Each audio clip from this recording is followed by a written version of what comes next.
Hello, mates of Equity Mates. Or I guess that just makes you Equity Mates. Anyway, it's Bryce here.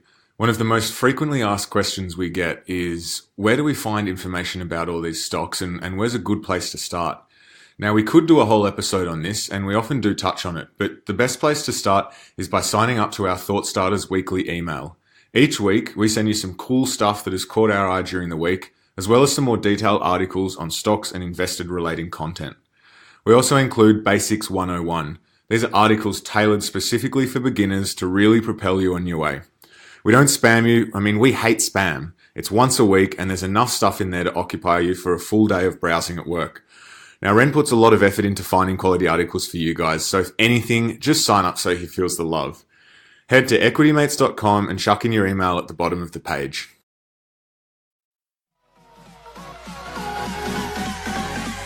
Equity Mates!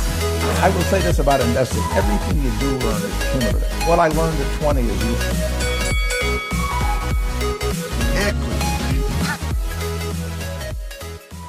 Welcome to another episode of Equity Mates, where we help you learn to invest in 15 minutes or less. We break down the world of investing from beginning to dividend so that you can hopefully make some returns.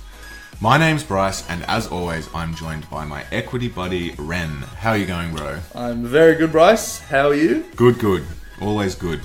So, we've had part one of Andrew Brown, where we looked at some of the stocks that he recommended to us last time he was on the show, and we looked at how he keeps on top of his information flow, which was a fascinating interview for us. We both got some great stuff out of it, and we hope the listeners did too. If you haven't listened to it, definitely go back and listen to it, because it's a great lead into this one. So what we wanted to do with Andrew, and it's something that we haven't done with any of the expert investors that we speak to, but we wanted to delve specifically into how he actually analyzes a stock. What is it that he looks for in stocks when it comes to him trying to determine if he wants to buy or not? So we let Andrew choose the stock, and we said, look, these are the parameters. We want to understand from beginning to end what you're looking for, and can you explain to us why you have chosen this stock? Ren? Yes. So the stock that Andrew chose was Cabcharge, ASX code CAB. He will do a bit of explaining about what Cabcharge is and what business they are in. It's in the name, really, but he'll do some explaining in the episode. But yeah, look, this was a great one for me. This is something that I really want to understand through this podcast and speaking to our guests, how they identify potential stocks, what their process is from there, how they value it, and then what they do once they've purchased the stock, how they maintain information flow, how they continue to make decisions. And so these were the questions that we got to ask him. So I felt pretty lucky that he gave us his time and we got to learn a lot. Absolutely. It was a great insight into the way that he was thinking. So yeah, I had a great time with him as well. Apologies going forward for any of the sound recording that we've got at the end. Halfway through, the cleaner of his office decided to switch on the vacuum, so there might be a bit at the end, but bear with us. It doesn't last too long. Hopefully at this point we've found a way to edit it out, and you guys are confused by this part of the intro, but if not, we apologise. Yeah.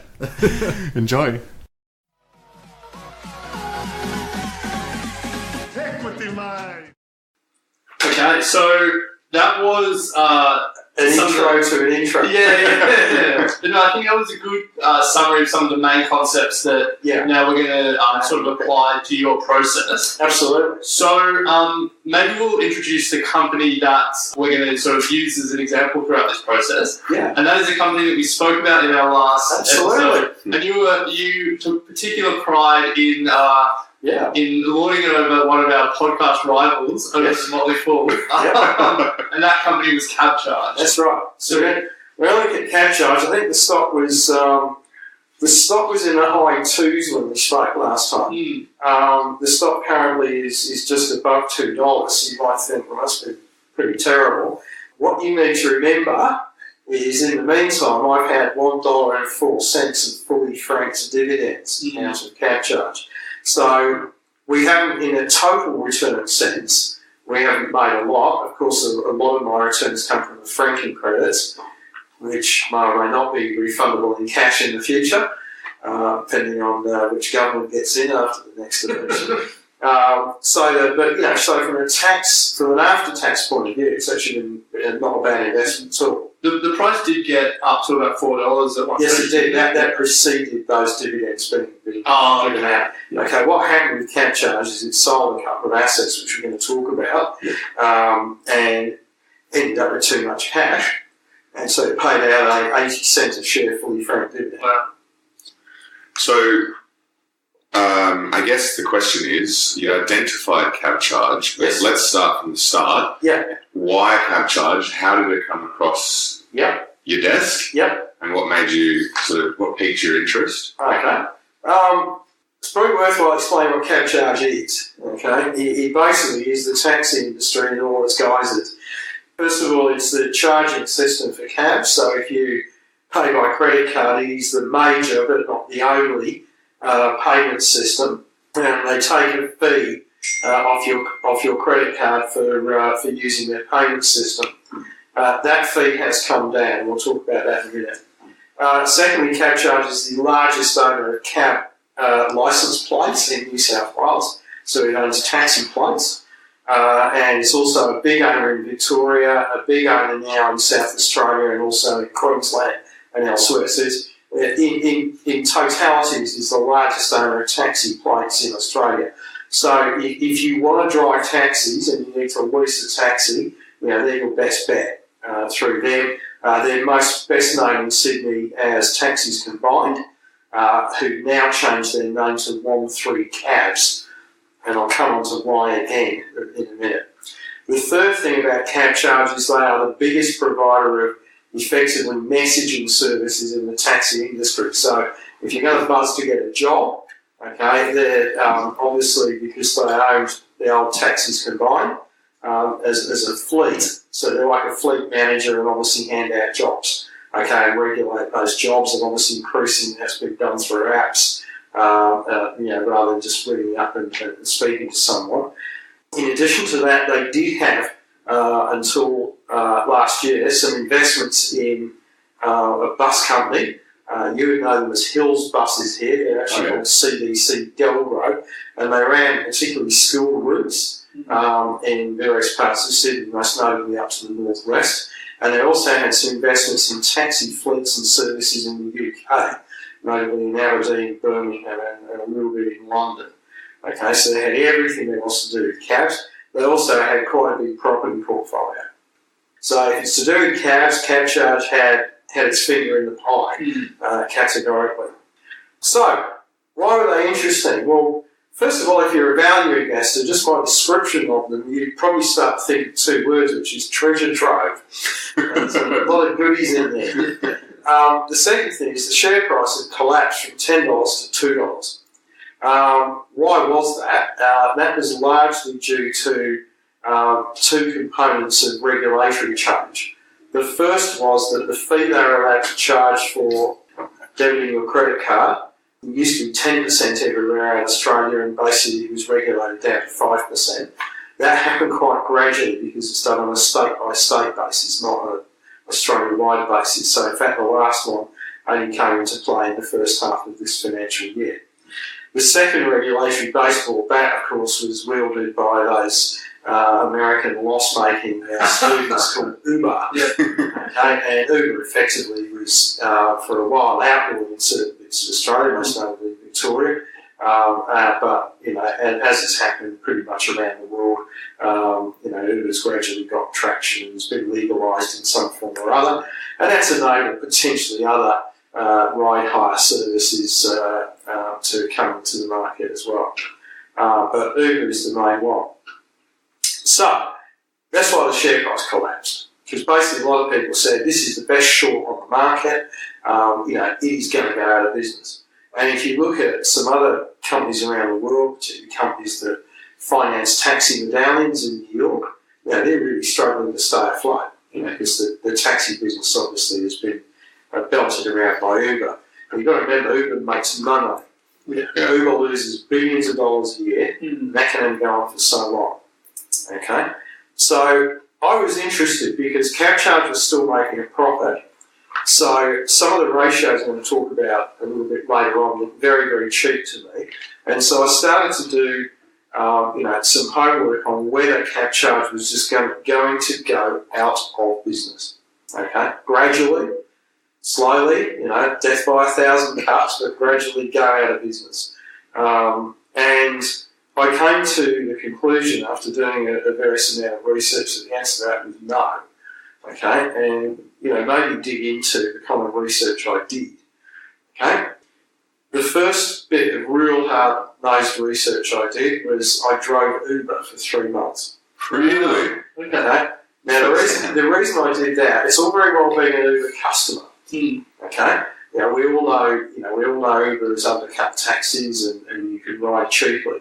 So if you don't do the other side of the equation, you just sit there and you think Cabcharge going out of business because it's just you're getting discounted rides and you don't care. Yeah. Okay. You soon care when it starts raining, by the way, because of course Uber suddenly costs more than a cab when it starts getting 2 times, 3 times surge. I wanted to see what it's like from an Uber driver's point of view, because if Uber drivers make no money, then Uber can't exist. Yeah. Because it becomes effectively slave labour. Now, in the United States, that is very different to Australia. We have a much bigger adherence in Australia to basically regulated wage rates, minimum wages, and things like that. And so people don't like wage systems which basically condemn them to earning significantly less than the minimum wage. I acknowledge that there are people in Australia who are quite happy to earn less than the minimum wage, and they have been exploited quite badly by some publicly listed companies. Okay, some in the franchise industry, where effectively the franchisees only make money if they underpay the staff. They can't possibly make any money because of the ridiculous cost of goods and the ridiculous cost of rent and everything else. So I wanted to see, is Uber just another version of that? And the conclusion I came to was that I did it very early on in the piece, but the conclusion I came to is that it's quite clear if you drove Uber for full time, you're not going to earn minimum wage. Okay? And you're certainly not going to earn minimum wage when you took into account the proper accounting of your time and your costs. Okay? And your costs, of course, of petrol. I can guarantee that you'd have a much bigger chance of copying traffic fines and points. And of course, the other thing is that you're wearing your car out at a much bigger rate of knots. Because if, like me, you drive in Sydney, you're not driving long distances, along motorways. You'll basically stop, start, traffic lights, traffic jams, and everything else. So I could make $1 out of it. There's no question about that at all. But I rapidly came to the conclusion that pre-depreciation and petrol, but after petrol, you're probably getting about $20 an hour. So once I reached the conclusion that it was basically about $20 an hour, I came to the conclusion that cab driving, rather than Uber driving, was actually probably still pretty attractive. And that there'd be people who, enjoy that sort of stuff or need to do that, who would be a lot happier being a cab driver. But they're only going to be happy being a cab driver if one or two things happen. First of all, could they do cabs and Uber together? Yes, you can. As you know, you can book an Uber, sort of an Uber cab, which is actually a taxi booked through Uber. Secondly, was the people that operated the taxi industry going to get their proverbial together? Because there have been a number of years where the industry had been underinvested in because it was a great cash cow. Okay? And that's what gave Uber a particular opportunity in Australia and in Sydney in particular. And so I started doing homework on Cabcharge, the company itself. Started to interact with the management, just through webcasts and things like that, and started to realise there'd been an absolute sea change in the management of the company. Okay, where they realised that they let down the customers and they let down the drivers. Okay, and you got to the stage, the old smelly cab idea, that basically cabs were dirty, expensive, whatever. And of course, they were hard to book. When Uber, you just went on your own. So, of course, what's happened since? Well, Cabcharge have completely revamped their business. 1-3 cabs, it's an app. Is it as good as Uber? Not quite. Is it really as good? Absolutely. You can contact the driver who's coming to pick you up. You know what his or her name is. You know where they are. So you can get in touch with them and say, hey, you should turn right, not left, when they're coming to your house or unit block to pick you up. The cabs are much cleaner, the drivers have got better uniforms, they've got better technology. So they're happier. And they're earning better rates than they would earn if they were driving Uber and Motor, because, of course, the higher cost of a cab is obviously greater. And they tend to have greater knowledge of the roads and everything else. Not always that knowledge, but, in general, the service should be better. Okay? So that I started to realise that Cabcharge still had a role to play. Cabs still had a role to play. And then there are other little idiosyncrasies, as I've said, when it rains, cabs are cheaper than Uber on time. Okay? I would agree that they're cheaper at most parts of the night as well.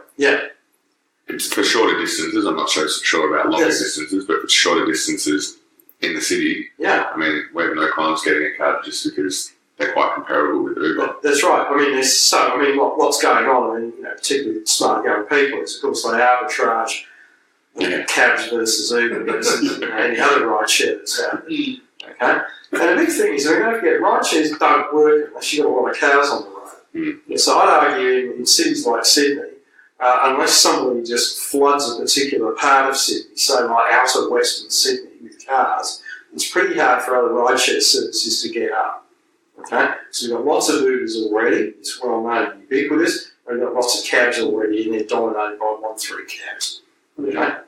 So I did homework like that. And that's really important because in this particular business, there's no real-time statistics. Okay? If you're analysing a bank, you've got credit growth numbers that come out every month from the Reserve Bank and the Australian Bureau of Statistics. If you invest in a building materials business, you get building statistics come out every month. So that in certain parts of Australia, there's a lot of building going on, in other parts maybe not. You know what type of building it is. Okay? So you can start to form an economic viewpoint, if you will, that that industry is going well or it's not going so well. Okay? And react to that, as well as the company intelligence that you get from, from listening to company webcasts or participating in if you're a professional. Okay? In the cab industry, there's nothing. There are statistics, but they come out like about a year and a half after the year that they've finished. They're pretty hopeless in terms of industry stats, except from one source, which is Cabcharge. So all you can do is, it's kind of like the wet finger test. So jump in a cab, what do? Talk to the cab driver. How's business, mate? Oh, it's terrible. It's great. Or whatever. I mean, it's just the whole thing of speaking to people and understanding, because there's no industry stats. Okay? So that can be a bit hard, and that's why I went and did it for myself. And, actually work with things to understand completely and utterly the economics of how the threat to Cabcharge worked. Okay? So, quite important.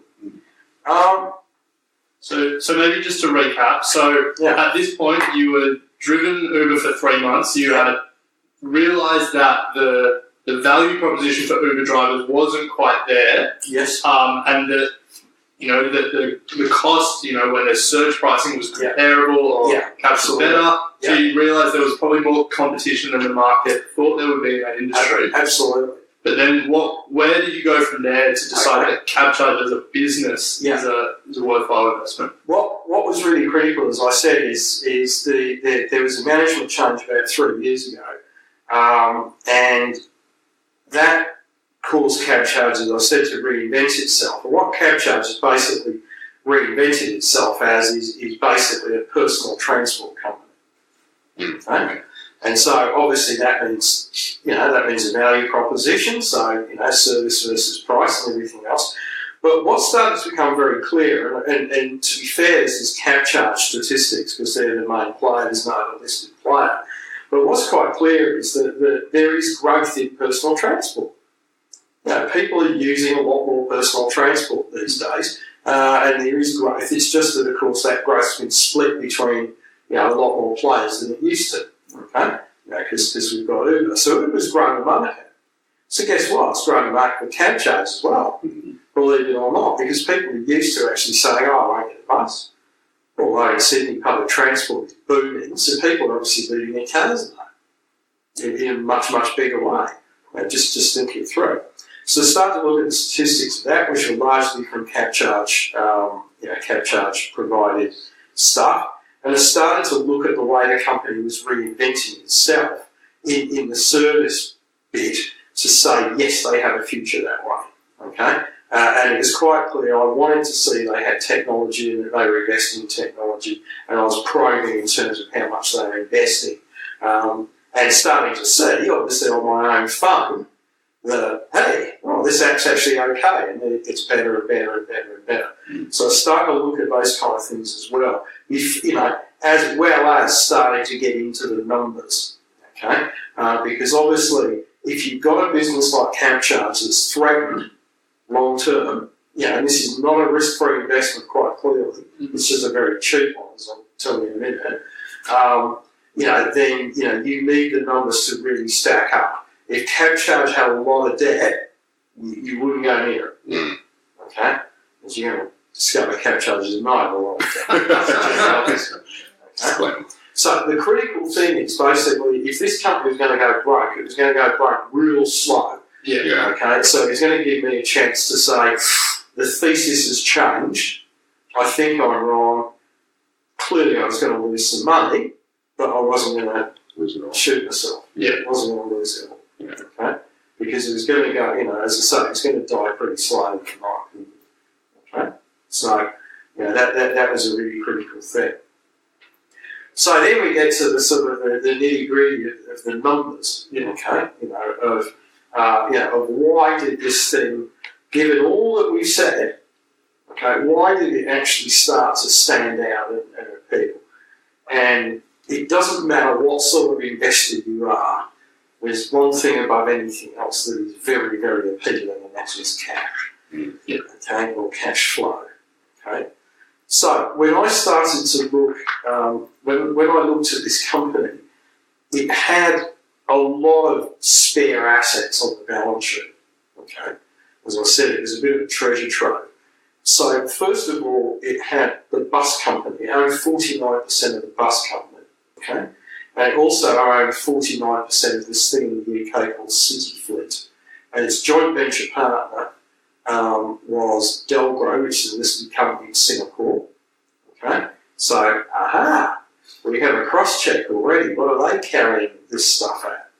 What's their carrying value for these things? Well, they're actually consolidating their accounts, which you can see their commentary about and everything else.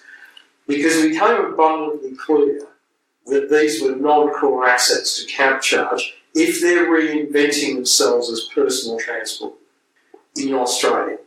All right? However, there was a problem because they were carried on the balance sheet with a value of $297 million. And to give you an idea, that was 20 times the after-tax earnings that they were getting out of these things. Right, okay. Now, to give you an idea, at the same period of time, the stock market's overall multiple of after-tax earnings. So its equity, 300,000 of our house, divided by our after-tax return, was about 15 to 16 times. And these things were not growing. Yeah. Okay. So it was obvious to me that they were blatantly overvalued on the balance sheet, and I was going to have to make an adjustment to what I thought they would get for them when they were sold. And I made somewhere in the order of an $80 to $90 million adjustment. Wow. Okay, to that when I started to value Cabcharge. And as if by magic, last financial year they sold both of these things, and their total write-down was about $94 million. Oh, wow. Okay. I also don't mind telling you I was particularly vociferous at the annual general meeting. Explained and asked direct questions of the auditor, which you are allowed to do, as to how come they hadn't picked this up the year before and everything else. Because I made the point at the prior annual general meeting that if I could short sell their investments in these things, I categorically would. So that's absolutely right. Now that's a really big thing because it's a great thing if you've got a company that's needing to turn around, or you've got a company that isn't going particularly well, but may start. You want to see them get rid of non-core assets. Okay, liquidate those non-core assets and use the money to either repay debt or in the case of Cabcharge, reward shareholders. Because they've got over $200 million for this stuff. And they've got 120 million shares on issue.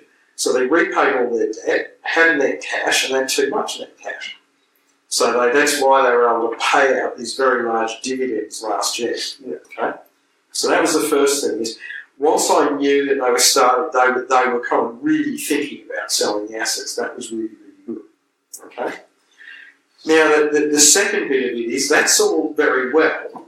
It's no good them selling assets and paying a big dividend if the rest of the business is not going particularly well. And their EBITDA was going down, okay? And it was largely going down because, of course, of these caps on the amount of money they could charge on credit card fees. The good thing about Cabcharge is its disclosure in its accounts is really good. They segment out their revenue in quite a granular fashion as to how much they get effectively from, I'm going to call it credit card fees, how much they get from the taxi servicing network, in other words, how much they get for leasing out plates, how much they get for buying and selling plates and brokering plates and things like that. So it's actually really good. So you can sort of work out in broad terms what profits they get from each bit of the business. And obviously, profits from brokering plates, well, then, it's not a great business really. It's okay, it sort of pays the rent. Okay? Whereas what you really want is you want the profit out of the Cabcharge bit itself and the profits out of basically leasing cabs to people to drive. That's the more valuable bit of the business. So I started to do a lot more homework on breaking that down. Okay? The third thing with Cabcharge is the one thing about it that is really, really appealing about it is got a very conservative balance sheet. So it didn't have much debt and then got this big infusion of cash from asset sales, but it's always got lots of positive working capital. Okay, so it's receivables, debtors, minus its creditors or payables, is a big number. To give you an idea, at the end of December 2017, it's about $38 million. Okay? Let's just put Cabcharge into context, okay? And we'll use our house analogy again. Cabcharge has just over 120 million shares on issue, and they trade around $2.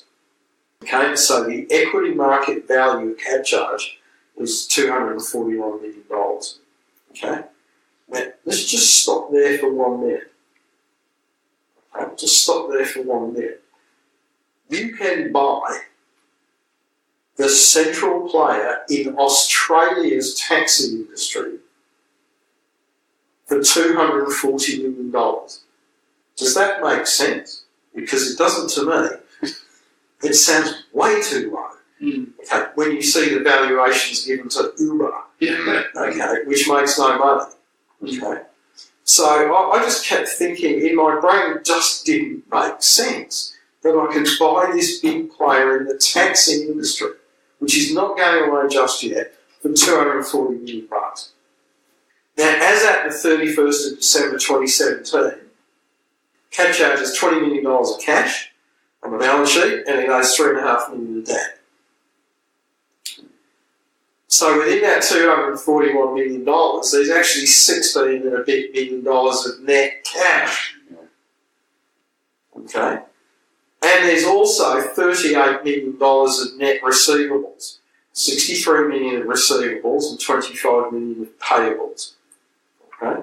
So if you think about it, the value of the business actually isn't $241 million. It's $241 million minus $17 million of receivables minus of net cash, and then $38 million of, in my opinion, surplus working capital. Okay? So if you think about it, the value of the business is only somewhere in the order of $185 million by the time you do that bit of arithmetic. So I'll relate that to earnings in a minute. What Cabcharge have also done is they had a treasure trove of properties. They rationalised their property holdings, made sure they moved into the right places. Bear in mind, if you run a cab fleet, you do need a property. You've got to park a cab somewhere and somewhere and all that sort of stuff. Okay, but they sold the surplus property in Sydney and got great money for that as well. Okay, so that's something else to look out for. If you see companies, there aren't very many these days, but in the 1960s and 70s, there were heaps with surplus properties on their balance sheet that were very undervalued on the balance sheet as well, which is why there were so many takeovers in that era and asset strips. Okay. So for my $185 million of Cabcharge, so remember that's the equity, minus, in our case, net cash, because they don't have net debt, minus surplus working capital, that gives $185 million or so.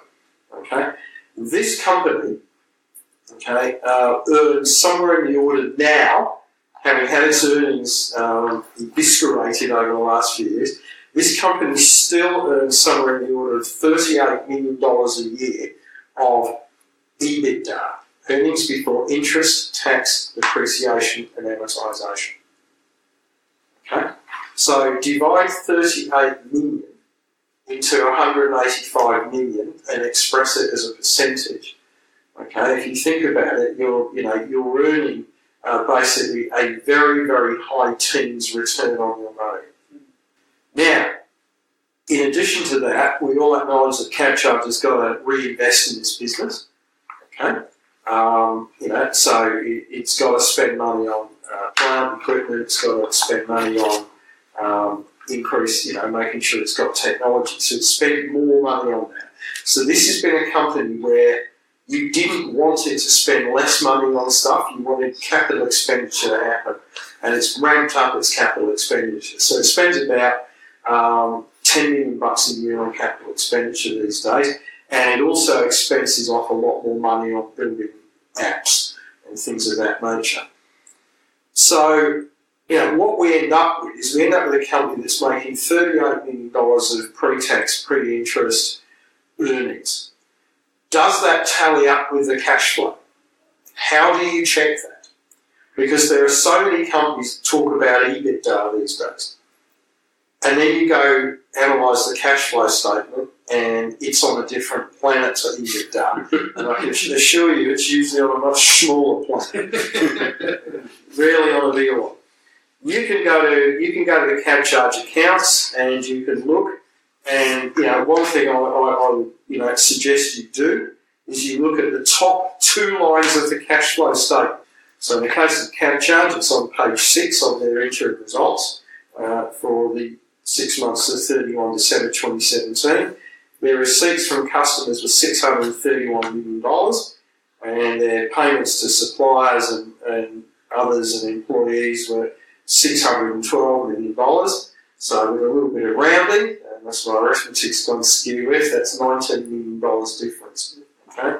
And the good news is the EBITDA that they reported in that first 6 months was just a tiny bit less than 19 million. It was 18 and a bit. Nice. That's logical. Why? This company gets paid in cash. You don't pay for your cab ride 6 months later, you pay there and then with a credit card. Okay?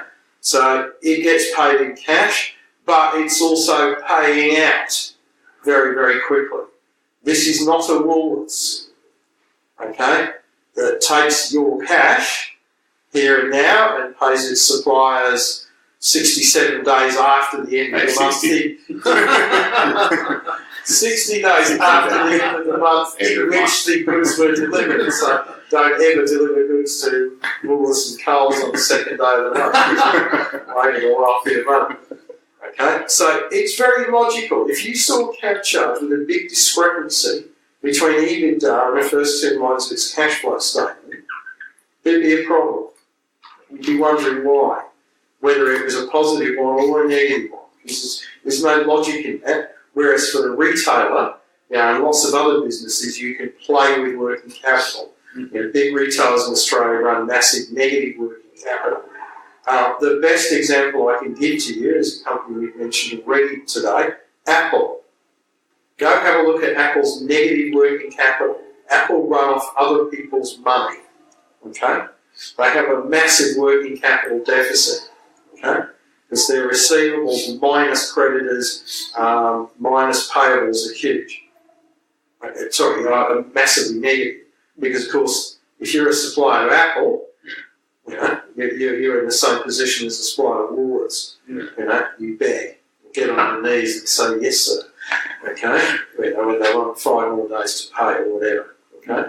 Okay, so that's quite important. Apple's something like 22% of Apple's sale, their negative working capital is equivalent to about 22% of sale. Wow, that's enormous. Okay, take it from me, that's gigantic. Yeah. Typically sales are as big as Apple's. Yeah. So that's one reason why Apple really is a capital management machine, being able to do that. So the great thing about Cabcharge is that the cash flow and the reported pre-tax, pre-interest profit lines up. So it's very cheap.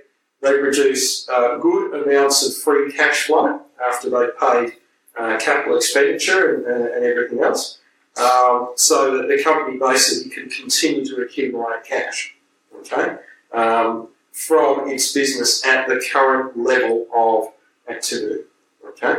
And so it may be a slow growth company, but the company basically has got lots of opportunities to, in my opinion, buy back its own shares and continue to pay dividends to people as well as investing in the business. Okay, I've had a running debate with the board at the last 2 annual general meetings about why they don't buy their shares back and why they persist in paying high dividends. And the first sign, and it's a rarity, that the company slashed the dividend at the interim results this year. They used to pay 10 cents a share twice a year, so 20 cents a year. And the stock was $2 in fully franked dividends, tax advantage dividends. That sounds great, but all that was going on is that basically people were buying it for the dividend, getting no growth. If you generate that much cash, you don't get any dividends. You start buying your own securities back if they yield 10% fully franked, because it's really expensive equity. Okay? It's extortionately expensive equity. You should be buying that equity back. It's expensive. Remember, if shares are cheap, the equity from the company's point of view is expensive, because if they want to use those shares to buy another company, they have to issue shares in that absurdly low price. So hence it's expensive to them. And I've been having a big debate with Cabcharge that they should start buying their own shares back. How's the debate with the Cabcharge board going? At the moment, not that great. They haven't brought any shares back, but I think, it's quite surprising that they have cut the dividends, as I said, and that is very rarely a positive sign in the company, but in this case, I think it is. They do certainly have more marketing and development spend, and so they do want to keep a bit of money back. They're inherently conservative. And so I think they're seeing how things go. What is a year of transition for them this year? They should start to, they're coming out of this path of having their fees cut on credit cards. So this is more or less the first full year at the lower levels. We just want to do. One other thing that's been great to see is actually there's been a lot of change on the board, and I think in the main it's been positive. And the new chairman from the last annual meeting, Paul O'Neill, has a long track record of this is called Malmate Holdings now and then. So he's a smart ex-executive, so he's good chairman, and it's good to see the board have actually started to buy some shares as well. It's something infuriating against the annual meeting where the people on the board who had next to no skin in the game at all, particularly when my opinion the shares are so cheap. So that's been good to see. So I think I made a small error actually earlier on, and the actual return of 185 million and making 38 million is over 20%. Wow. Effective cash flow return on the value of the business. Wow. So before the principal, before what you have to put back in, what you invest in. So, Do you have a pass-fail mark for that figure when you look at the company? Yeah, absolutely. I want to see that number usually somewhere in the sort of, I want to see it in the teens, definitely. Okay, which means if you turn it round, it's what people would refer to as an EV/EBITDA multiple below 10. And depending on the nature of the business, if it's a slower growth business, I preferably want to see it in the 5s and 6s and 7s. To give you an idea, when we spoke about Nine Entertainment Group a year ago, that figure for them was about 5. Yeah. Okay. So it was really cheap and a very strong, guess what, cash flow driven business. Yeah. TV stations, well, they need cash flow. They might be in decline or not growing very quickly, but they need cash when it's still working. It's interesting you talk about that ratio, and just going back to our conversation about Apple earlier. Yeah. Someone we've interviewed since we first interviewed you was Toby Carlisle, who uses that enterprise value to EBIT ratio, Yes. but has used it to recommend Apple recently. Yeah, they're at about 10. Yeah, Okay, which depends on what you're sort of thinking about the prospects for their business. Okay, if you look at things like Amazon trading about 38 times enterprise value operating cash flow, which I don't care how good Amazon is, when you've got a 38-year horizon, you've got to get a payback from, that's too long. So, it is a sensible ratio. Look, it's a ratio that grew up with the leveraged buyout movement in the United States in the 1980s, because they took that cash flow and obviously borrowed a lot of money against certain types of companies. And that works sometimes and obviously didn't other times. Yeah. So, getting back to Cabcharge. Yeah. So, at this point, you found that the enterprise value to EBITDA ratio was good. Yeah. The inside the board has changed and it's owned by the shares, so there's insiders that are obviously saying good things. Yep. You're pretty happy with the capital management of the business. Yep. Was there anything that you thought, oh, hold on, this might be a bit of a red flag, or? In this particular situation, not really, okay? Because one of the things that you're looking for in any investment, in any thesis, and don't forget, this is a bit of a turnaround situation, okay? But even in a steady state investment, you've got to have a thesis about what you're looking for. You put it red flags, I'm going to call them green flags. What are you looking for? Is it this level of earnings? Is it a progression of earnings? Yes. Is it the use of cash flow to reinvest in the business or to distribute or buy back shares or what? Okay, there's a thesis about why you think this company is worth hanging on to, okay, and you want to see that thesis realised, okay? And so it's like anything, it's like there are milestones that you're looking for, whether they're levels of earnings or certain actions that the company might take to sell something or buy something or expand in a certain area, whatever they are. Okay?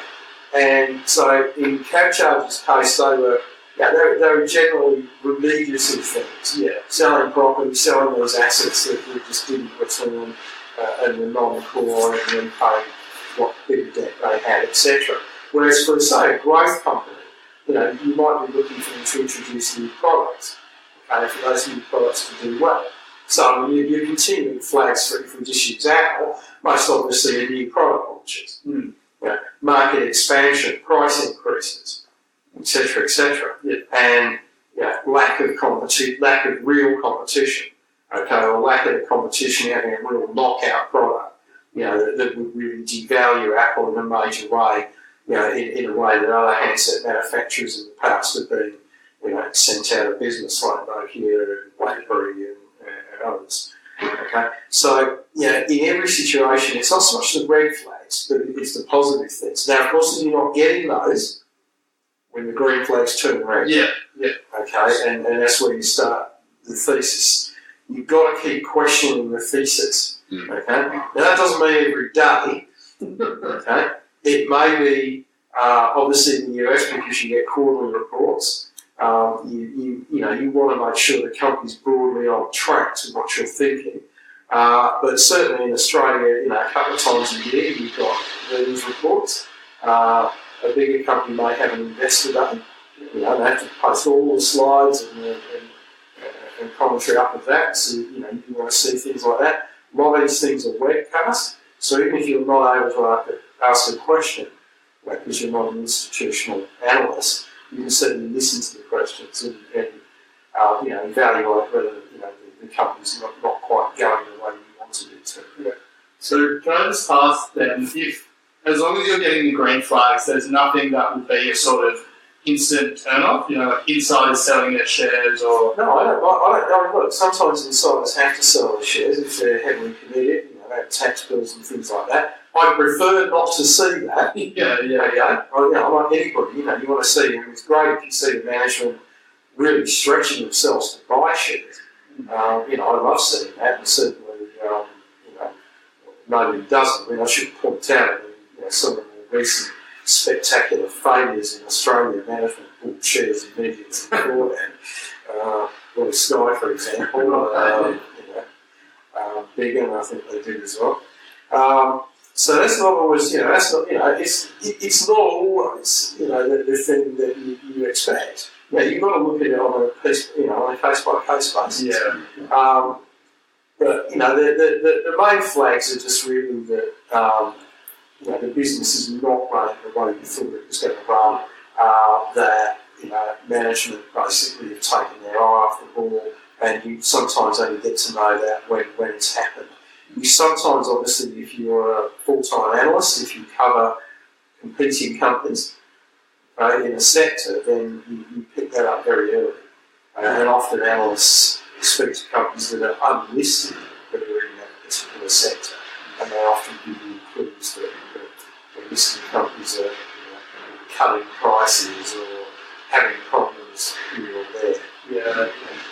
So you come up with your thesis and then you look for your green flags. Yeah. My question is, do you have, say for example, price earnings, earnings per share growth, these sorts of things, without the experience that you have to get an idea of what they are relative in the industry, do you have like a benchmark that absolutely. If you were to look at it and go, earnings per share growth 5% a year, not even worth it, for example, or 2% a year, or 5% a year earnings per share growth.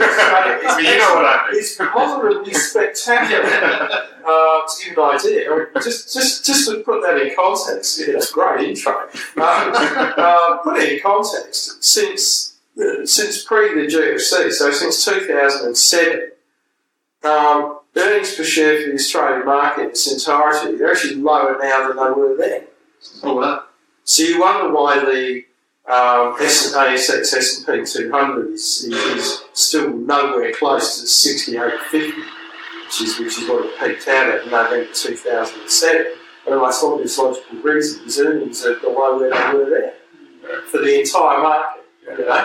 And you start to look at it, you think, well, that can't possibly be the case. Or, start looking at Telstra and a few other things, and you get the idea pretty quickly. And all those financial companies that disappeared in the GFC, brands and cars and whatever. So EPS growth of 5% in the current context is not as bad as you think, but you do have to obviously relate it to how much you're paying for it. So a lot of people use something called a PEG ratio, which is a price to growth ratio. So if you were paying, so basically if you were paying a 20 times PE for a 5% growing company, you've got a PEG ratio of 4. That's pretty expensive, okay? Whereas on the other hand, if you think about the reverse to use extremes, and you had a PE of 5, price to earnings ratio of 5 for a company growing at 20%, you have a PEG ratio of 0.25, which would be absurdly cheap, okay? People tend to look, if they use PEG ratios, they look for PEG ratios greater than 1. Okay, so you're quite happy to pay. PEG ratios below 1 in the way I've characterised it. So you're quite happy to pay a price earnings ratio of 15 for a company that's growing at 20%. Yeah. And things like that. I use enterprise value EBITDA a lot because some of the people don't like it. I use it a lot because I really think companies are just one business. Even quite simple companies are made up of, in my opinion, multitudes of other little businesses. There might be a key business that you think is the reason you're invested, but usually there's some other bits and bobs they have as well. Okay, so you take a company like Perpetual. Most people think Perpetual's a fund manager. Well, it is. And that's certainly why most people have owned the shares over the last few years. But it's also a very big trustee company. And it's also now got a private wealth management distribution business. where it sort of manages other people's, not their money in an investment sense, but it's like a financial planner. Okay, and then our meaningful businesses. And the way you value each of those businesses is quite different. Why wouldn't the enterprise value to EBITDA work for just a single business? It will. It will for a single business. But if you think about something like, something like a perpetual, you would probably use three different in fact, I do use three different valuation metrics to value each of those businesses, add them up, deduct a cost for the corporate headquarters, take off the debt, and come up with a figure. Okay. And so it would be the same if there are differential little businesses, within the other company. Okay. But EBITDA on a single business, yeah, I think it's reasonable, and you do equate it back. One of the things I like about EBITDA, okay, is it really cements this idea that shares are not bits of paper to be traded and thrown around. You are buying a claim on a small part of a business, okay? And if I said to you, I want you to buy this entire business, you are first of all going to look at, so for everything else, you're going to look at the amount of cash the business generates relative to the amount you're going to pay for it. Okay? And that takes away the financial structure of the business, whether there's a lot of debt or very little debt. Okay, so at this point in the process, you have done your due diligence, you've confirmed your thesis, you've seen some green flags, you're feeling confident that this is a company that you want to invest in. What is the process before you hit buy? Are you trying to quantify it down to a price, or are you getting into a range? There's two ways to look at it for me. The first is to say, I think Cabcharge is worth X dollars a share. Okay? That's quite difficult, okay, because there are no comparatives. There are no peer group companies where you can say, hey, its competitor trades on an EV/EBITDA multiple of 10. These guys are on 6 or 5, okay? And so what I do is I tend to turn it the other way around and say, at the current share price, my effective cash flow return on investment is, as we've discussed, it's about 20%. And that's outrageous. Okay? Unless it's going to go down the toilet very quickly. Okay?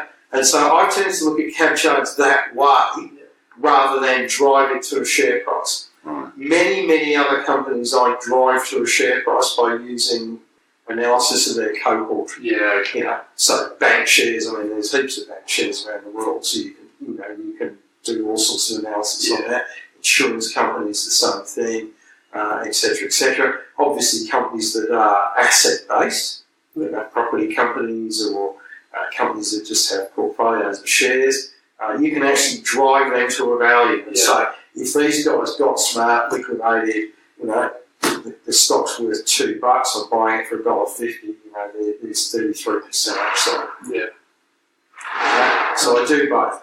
And so I guess you could reverse engineer it as well and say that if this is the price now and this is a cash flow investment, you weren't happy with that. Correct. So you could then work out an entry price. Absolutely. By figuring out what you were happy with and what price that would be. Absolutely. In the case of Cabcharge, I also, which is outside the scope of tonight, but I build financial models, to make sure that when the earnings do come out, are they kind of approximating what I think?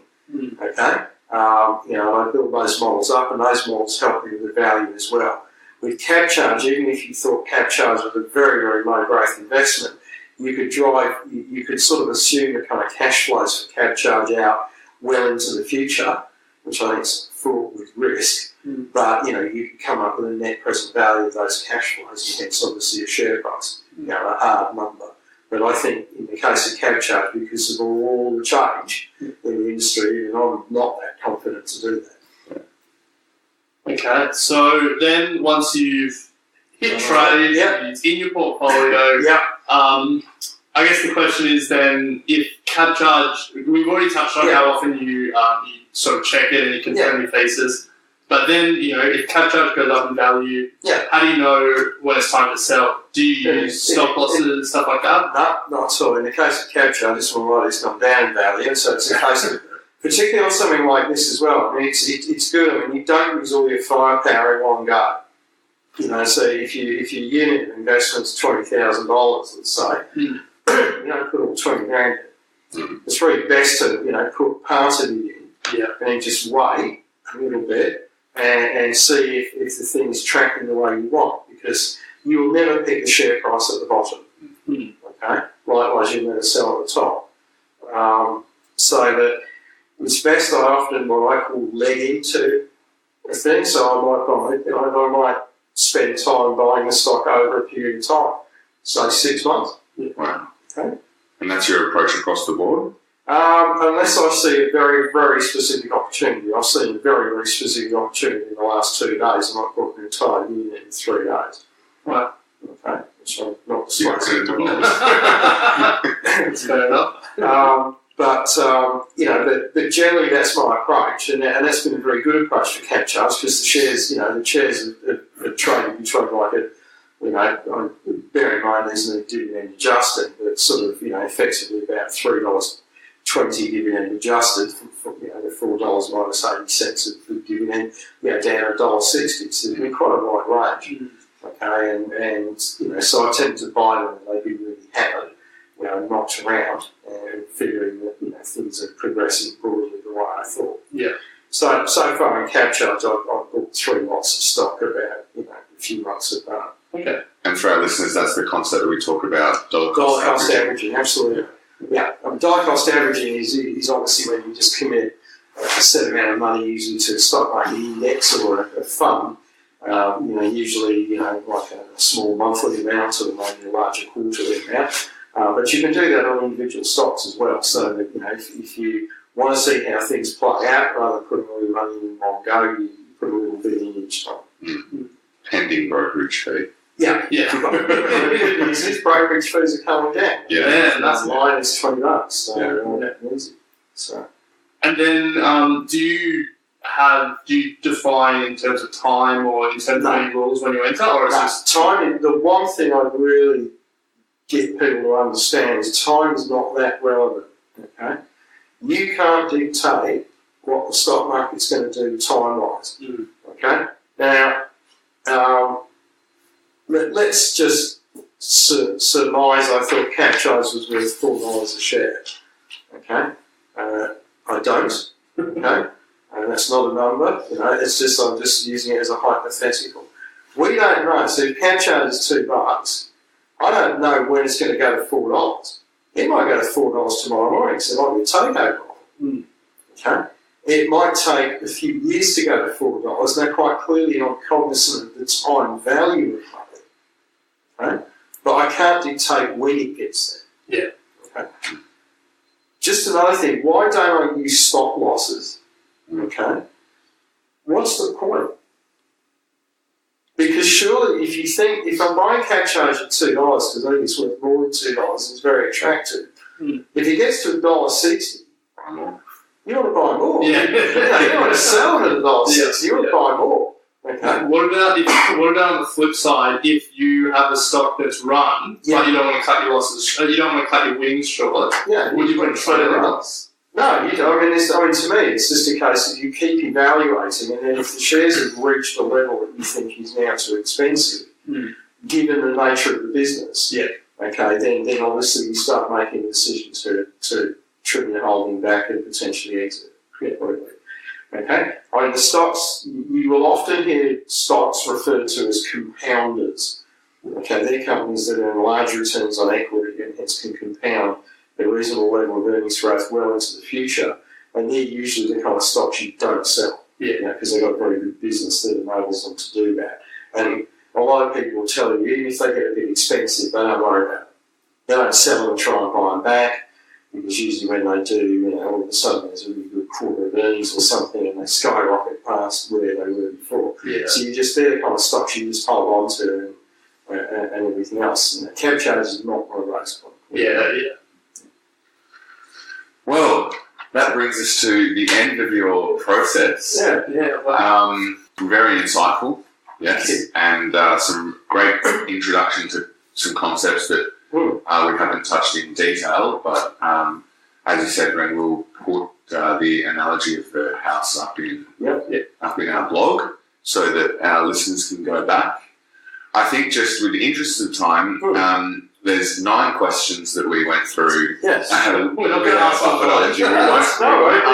There's a lot of easy yes and no. I think, we could do some yes and no's just to see if Cabcharge fits the bill. Okay. I think we can do. So question 1, and for the listeners that aren't aware of what we're doing, we discussed this in previous episodes, so definitely go back. But question 1, does the business have an identifiable consumer monopoly? No. Okay, so that's a no. It has an identifiable monopoly, or not monopoly, but oligopoly. Not a monopoly. It has an oligopoly, obviously, in the provision of personal transport services and also the charging for those services as well. Okay. So it's not a monopoly, but it's certainly an oligopoly. Okay. Number 2, are the earnings of the company strong and showing an upward trend? No. They're strong, but not showing an upward trend. So number 3, is the company conservatively financed? Absolutely. Far too conservatively financed. That's a big yes. Yeah. Number 4, does the business consistently earn a high rate of return on shareholders' equity? Yes, it actually does. Even on its lower, even on its lower earnings, yes, it does. So does the business get to retain its earnings? Yes, absolutely it does. Okay, because it's earnings minus capital expenditure, minus tax, minus, there's no interest payments, so then no Cabcharge is a positive number. Yeah. How much does the business spend on maintaining current operations? About 10 million a year of capital expenditure. Okay. So is the company free to invest retained earnings in new business opportunities, expansion of operations, or share repurchases? Yes, it is. And how good a job does management do at this? Somewhere between appalling and disgraceful. I thought you liked the management. I do. I like the management. The job of all that is not the management. It's actually the board.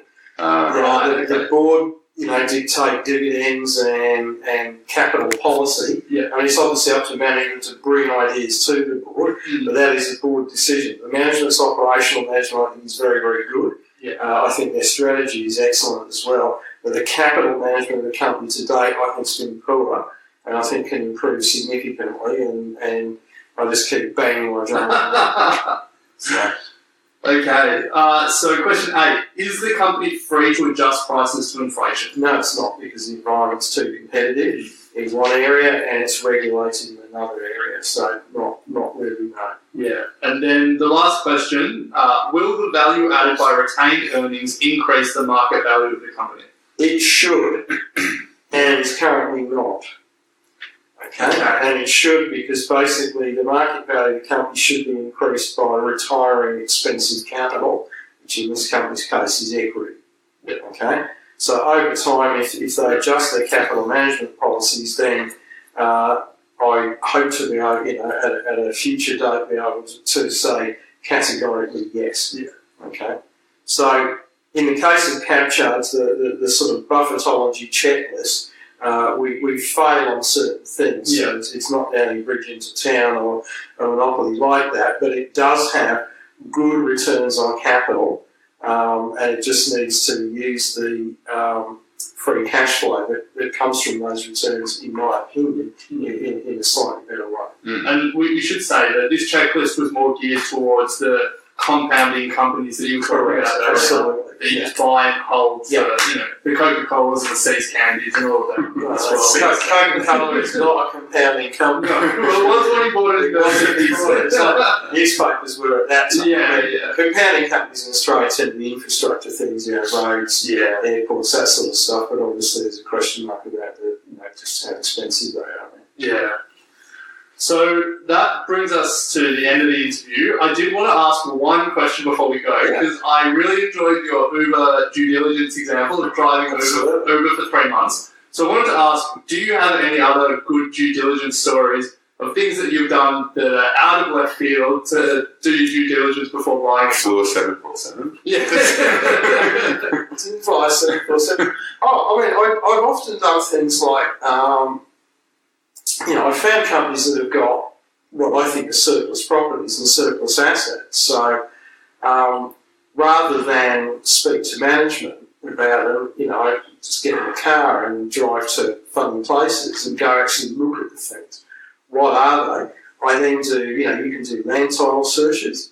I use, which is a serious bone of contention, I do a lot of, I use the ASIC database quite a bit, and the bone of contention is the fact that in the UK it's free or a pound, in New Zealand it's free, and a company search in Australia is $19. Oh, wow. It's absolutely the most egregious rip-off. It's terrible. We've done that. I mean, we've done searches on subsidiaries and things like that to check out, what they earn, how they're financed, which don't come out in the consolidated accounts of the company, where all the subsidiaries are just meshed in together. So I've done a lot of stuff like that. So, things like that. Not so much left field things like, driving Uber, I haven't worked in Macca's or anything like that. That's the most, the most obvious thing is, you go to visit things. It's the Peter Lynch theory, if you will, from his two brilliant books written in the 80s, one up on Wall Street and Beats in the Street, which is all about if you're a consumer, you usually understand the company a little bit better. Certainly if you work in a company, you would understand it better again. So, you can certainly understand how a retailer works, if you work there part-time on a Saturday or something like that. So, but then it's things like I do a lot of searches, and spend real money doing that out, and probably one of my best investments, so 3 times our money in about 7 months, was done on the back of searching out an associate of a listed company and realising that we were buying the things so cheaply. It was ridiculous. That was a company called National Hire Group, which was controlled by Kerry Stokes, it owned at the time 46% of Coates Hire, which wasn't listed. So we did all the searches for Coates Hire, built a model on that, realised how much that was worth, plugged that back into National Hire, and came up with a value we could barely believe. Wow. And we got lucky. Goes back to the issue of time. I didn't know how long that was going to take. I was prepared to be very patient, as you would imagine. As it turned out, paid off in a few months. That's great. Which is, that was pretty rough. Yeah. Paid off in a few months, but to do the homework to find it was very pleasurable. Yeah. Well, it's been a pleasure, Andrew, as always. My pleasure. As Ren started with, first gets to be back on the show. Yeah, absolutely. It was thoroughly enjoyable. I enjoy talking about investment, as you know, and I hope people continue to listen to these kind of podcasts because they're it's a great way to get to learn, and hopefully there's some practical advice in how we pull a few things to bits, and also I have some advice about being humble because everything you look at is not going to work out. Yes. As you've seen, and fess up to that, and understand your mistakes. I think what's critical is if you do make a mistake, understand why you made it, go back, write it up, keep a record of it as to why you made the mistake, where it went wrong, and so you don't repeat that mistake again in the future. That's important. But thanks for having me. Loved it. Thank you. Before we go, if our listeners want to follow you on Twitter or in social media or anything, do you have a... Yeah.